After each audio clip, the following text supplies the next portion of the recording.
Parte general, tema 2. La transición española a la democracia, el consenso constitucional de 1978 y la consolidación democrática. Bueno, lo primero que tenemos que hablar es de la transición española a la democracia, ¿vale? Entonces, empezamos con la reinstauración de la democracia. Este tema es más histórico, entonces es una historieta la que nos vamos a montar. Bueno, la restauración de la monarquía va a ser lo primero de lo que vamos a hablar en la transición española a la democracia. Una transición que fue un proceso pacífico y gradual que supuso una transformación institucional y política de un Estado centralizado y autoritario de casi 40 años a uno democrático y descentralizado. Se dice que es uno de los problemas que mejor hemos resuelto los españoles a lo largo de la historia, que ya es mucho decir. La guerra civil, que se dio en 1936 y duró hasta 1939, tuvo como resultado un régimen franquista que, tras 25 años, tuvo que empezar a considerar cómo continuaría el régimen sin el general Franco. Años después, y acercándose en fecha al final del régimen, Franco proclamó a Juan Carlos de Borbón su sucesor. Sin embargo, los últimos años de la dictadura destacaron por crisis en la clase política, situación económica, actos terroristas, etc., descontento social, etc. Entonces, en vista de la creciente insatisfacción generalizada con el régimen, Franco nombró a Carrero Blanco, su vicepresidente y primer ministro, para continuar el régimen y evitar que don Juan Carlos de Borbón se desviara del camino. Desafortunadamente, Carrero Blanco fue asesinado por el grupo ETA el 20 de diciembre de 1973, con el objetivo de intensificar las disputas sociales. Con este panorama, Franco nombró a Arias Navarro su sucesor de Carrero Blanco, demostrando su disposición a utilizar la fuerza para mantener el orden si así era necesario. Arias conservó a los 8 ministros de Carrero Blanco y reforzó las líneas conservadoras del régimen. Sin embargo, a pesar de todo, su declaración política fue sorprendentemente liberal. Entonces lanzó un discurso en 1974 sobre la necesidad de una participación política más amplia para todos los españoles. En esta línea liberal se prometió la posibilidad de creación de asociaciones políticas, que no partidos políticos, pero era un gran avance en la época. Y esta actitud menos represiva pues condujo a la sociedad a un optimismo muy importante. De cierto modo, el gobierno de Arias osciló entre medidas liberales y medidas represivas.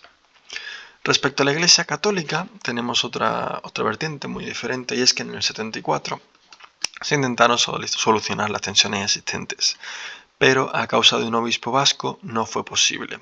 Este obispo lo que quería era integrar en el País Vasco la lengua oficial de ese mismo idioma, de la lengua vasca, pero al no ser aceptado por el gobierno, pues el obispo dijo: pues me temo que vamos a excomulgar, vamos a cualquier elemento católico relacionado con el Papa, por el que se apartaron más aún del gobierno.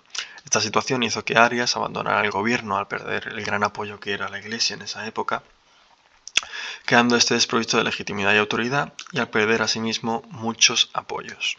Porque no solo perdió el apoyo de la Iglesia, también fue perdiendo apoyo social y militar. Entonces, poco después, Franco enfermó y la liberación del régimen se sintió más cercana. Y al poco tiempo después aún, falleció en el noviembre de 1975, momento en el que Juan Carlos I se convierte en rey de España y jefe del Estado, evitando la posibilidad de reinstaurar un sistema republicano. De esta forma, el rey expresó, cito textualmente: «Hoy comienza una nueva etapa de la historia de España, una sociedad libre y moderna que requiere la participación de todos. Hacer cada día más cierta y eficaz esa participación debe ser una empresa comunitaria y una tarea de gobierno». De tal forma, en estos momentos, el rey enfrentaba una situación muy compleja dada la fuerte fragmentación política y social del momento. Una situación con un poder conservador en el gobierno, pero un pueblo con ansias de liberación en las calles. De tal forma, el rey optó por mantener a Arias Navarro en el gobierno, que optó por plasmar un gobierno conservador, aunque incluía ciertas novedades, destacando a Torcuato Fernández Miranda, que era odiado por los franquistas, pero era un catedrático de Derecho brillante y poseía una visión espléndida de la posible reforma del régimen. El gobierno de Arias, incapaz de negociar con las dos partes enfrentadas de la sociedad, fue forzado a dimitir y se sucedió a voluntad del rey por Adolfo Suárez, que a pesar de ser franquista, poseía ciertas ideas críticas con el mismo, con el régimen franquista, logrando una serie de amnistías y de acuerdos con las comunidades nacionalistas. Adolfo Suárez fue muy importante tanto en el momento en el que se impuso su cargo como en los grandes logros que vamos a ver ahora mismo en función de la política. Respecto a la ley de la reforma política, bueno, el gobierno de Suárez comenzó en el 76 y no fue bien recibido por ninguna ala social. Al fin y al cabo, era franquista, pero a la vez era crítico con el franquismo, entonces pues tenía lo malo de los dos lados. Mientras tanto, Torcuato Fernández Miranda elaboraba un anteproyecto de la ley de reforma política, consistiendo en una ley puente que aseguraba el tránsito hacia la democracia, reformando leyes fundamentales franquistas que hasta el momento estaban vigentes. Se establecieron así los principios democráticos y el sistema monárquico, así como las inminentes elecciones. En ese mismo 1976 se consigue una mayoría de 2/3 sobre el proyecto de ley y se refrenda por el pueblo, derivando en una multitud de fiestas que resonaban con la canción de Habla, pueblo, habla. Habla, pueblo, habla. Tuyo es el mañana. No dejes que nadie apague tu voz. Una célebre canción del momento que resonó durante mucho tiempo. Dentro de este referéndum del pueblo, bueno, pues hubo un 94% de votos a favor del cambio. De los que asistieron, 94% eran optimistas y positivos al cambio.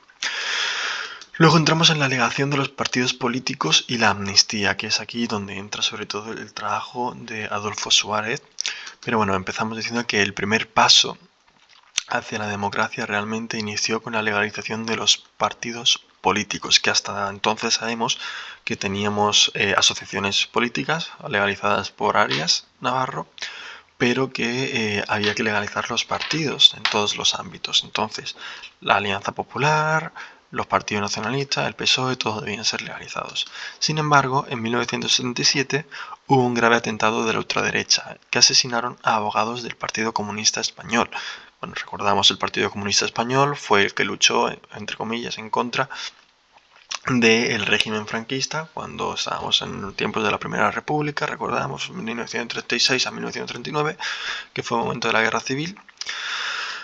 Y bueno, pues aún estaban ilegalizados. Al fin y al cabo era un partido que, como iba a poder estar legalizado cuando eran los malos de la historia. Entonces, de esta forma, cuando ocurrió este atentado de ultraderecha, asesinaron a los abogados del Partido Comunista Español, hizo el PCE un llamamiento a la solidaridad que demostró la integridad de los miembros de su partido y se empezó a discutir su posible legalidad. A partir de febrero de 1977 es cuando empezaron a legalizarse los partidos políticos, a excepción del Partido Comunista España. Ahora bien, Suárez no consideraba la democracia si había prohibición de partidos, a pesar de que fuera el Partido Comunista, por lo que el gobierno se dio cuenta de la necesidad de legalizar a este Partido Comunista Español, cuyo dirigente era Carrillo, y que en la negociación aceptó este último, Carrillo, aceptó la existencia de una monarquía a cambio de legalizar el PCE. Entonces, en la Semana Santa de abril de ese mismo año, de 1977, Suárez anunció la desaparición del Partido Único Franquista, a la vez que la legalización del PCE y del PSUV, que era el partido catalán, provocando una seria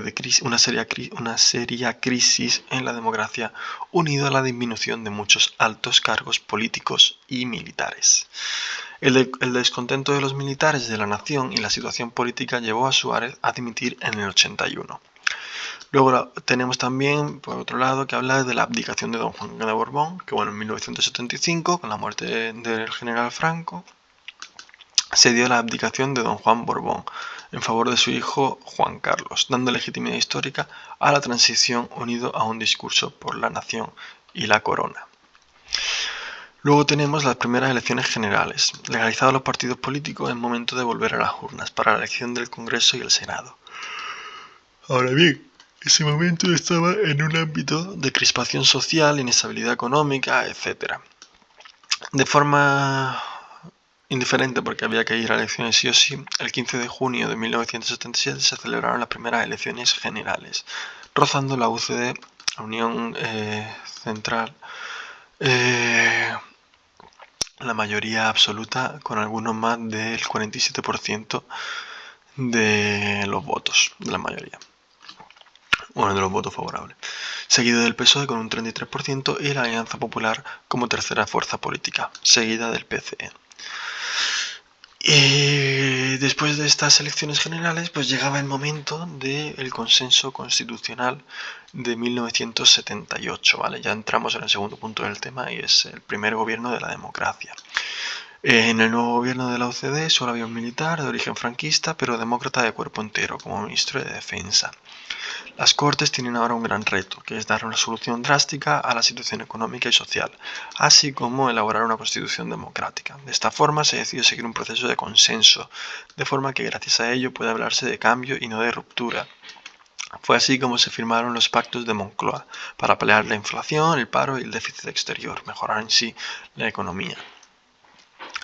Los pactos de Moncloa surgen en la situación económica alarmante del momento, en la que dependíamos enormemente de la energía importada, exportábamos menos de la mitad de lo que importábamos, acumulábamos muchos millones de deuda y teníamos una inflación que superaba el 20%, llegando a alcanzar en el 77 el 42%. Y las empresas españolas además estaban endeudadas enormemente.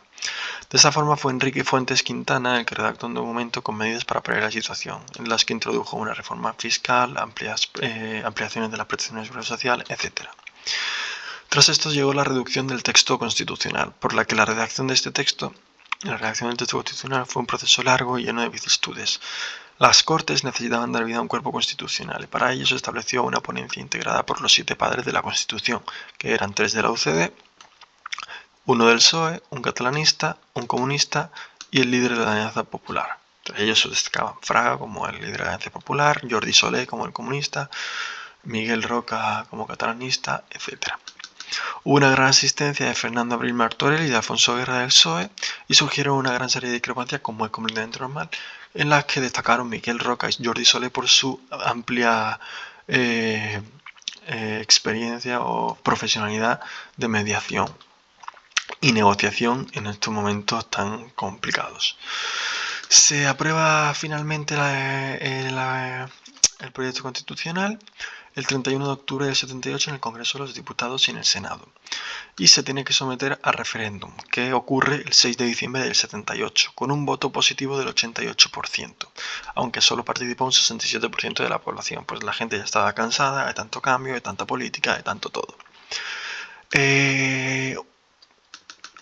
Una vez refrendada por la población, se sanciona y promulga y entra en vigor el 29 de diciembre de 1978.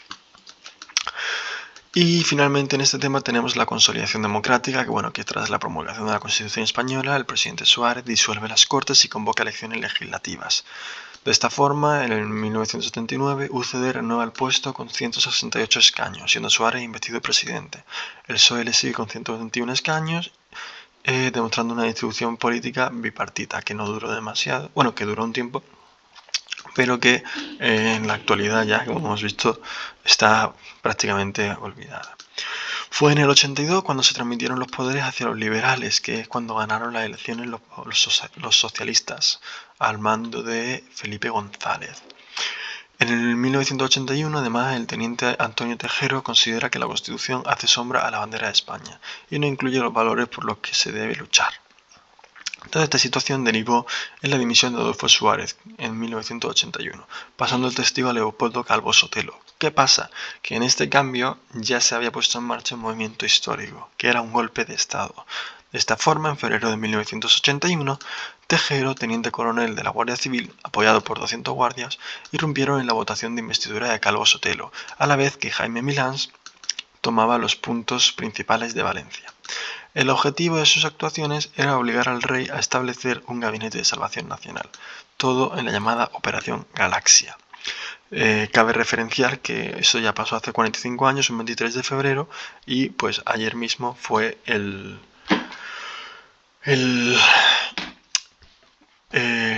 aniversario, lo diré, el aniversario de esta situación, de este evento. Bueno, esta operación Galaxia estaba a la espera del elefante blanco, que debía ser el que liderara la rebelión, pero que nunca llegó, y Tejero optó por lanzarse al Congreso y tomarlo. Sin embargo, toda esta situación no provocó en el rey sino más que rechazo, de forma que el rey apareció durante la madrugada en televisión como el capitán general de los ejércitos para situarse contra los golpistas, defender la Constitución y desautorizar el movimiento, siendo tanto Milans como Tejero arrestados. Esa noche se la conoce como la noche más larga de la democracia, en la que se consolidó la figura del rey y se debilitó la de las Fuerzas Armadas. La consecuencia más inmediata fue la consolidación del sistema constitucional y democrático, así como sus instituciones, y una monarquía parlamentaria estable y reforzada entre la población. Fue en 1982 cuando se ganan ya las elecciones por los liberales por mayoría absoluta, siendo el PSOE el que está al mando con Felipe González junto a Alfonso Guerra. Y este año se le apela como el verdadero año de consolidación de la democracia.